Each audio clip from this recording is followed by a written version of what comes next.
बिस्मिल्लाहिर्रहमानिर्रहीम। अस्सलाम वालेकुम वीवर्स, क्या हाल है? ठीक है। तो वीवर्स, आप देख रहे होंगे कि ये पेड़ा पड़ा हुआ है आटा गंदम के आटे का पेड़ा बनाया हुआ है फ्रेंड। तो आज मैं बनाने जा रहा हूँ बाकर खानी पराठा। तो मेरे साथ रहें फ्रेंड और देखें कि बाकर खानी पराठा बिल्कुल चांद की तरह जो है वो गोल मैंने कर लिया है। ये देख सकते हैं माशाल्लाह, बिल्कुल गोल जो है वो पेड़ा कर लिया है।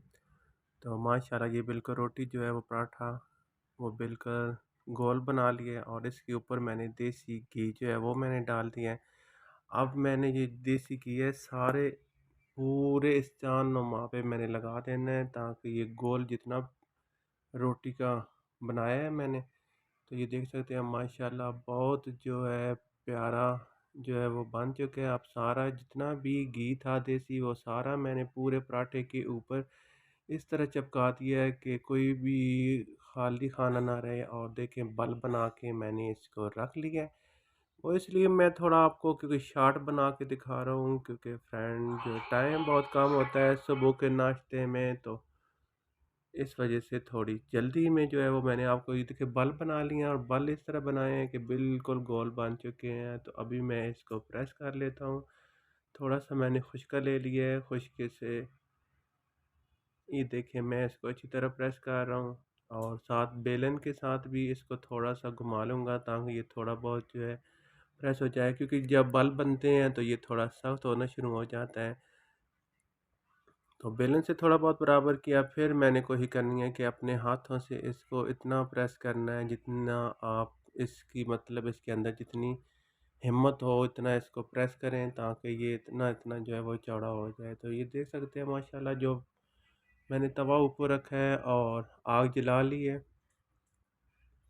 तवा गर्म हो चुका है माशाल्लाह। जो तो मेरा जो पराठा है वो भी रेडी हो जाएगा चार नुमा। ये आपको फिर दोबारा बना के दोबारा डबलिंग करनी पड़ेगी आपको। ये देख सकते हैं माशाल्लाह बहुत आसान तरीका है बाकर ख़ानी पराठा बनाने में। तो मैंने जो है वो आज बनानी है गद्दी, और मैंने ये गद्दी बना ली है जो आम तंदूरों पे बनती हैं।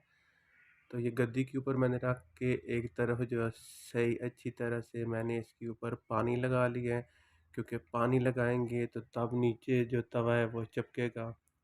अगर ना भी चिपका तो कोई इशू नहीं है, लेकिन इसके ऊपर ये जो कवर है ये बनने चाहिए बाकर ख़ानी। तो पानी इसलिए मैं लगा रहा हूँ ताकि एक साइड पे जो है वो बाकर ख़ानी की तरह आपके कवर जो है वो बन जाए।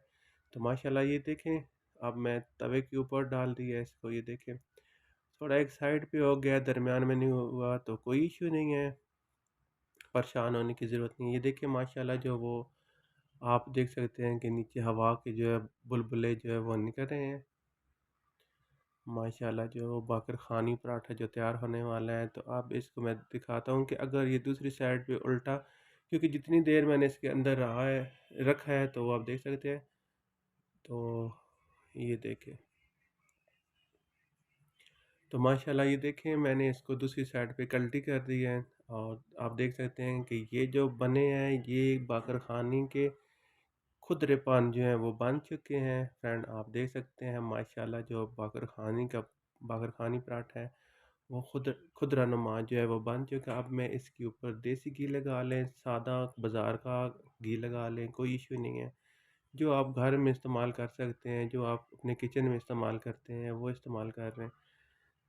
ये देख सकते हैं माशाल्लाह जो है वो बाकर ख़ानी पराठा जो है वो तैयार होने जा रहा है। मैं दूसरी साइड पे भी देख सकता हूँ, दिखा सकता हूँ आपको, लेकिन ज़रूरत तो मुझे इस साइड की है, क्योंकि ये साइड जो है ये बाकर ख़ानी पराठे की साइड है। तो माशाल्लाह जो आज बाकर ख़ानी पराठा जो है वो बन के तैयार होने जा रहा है।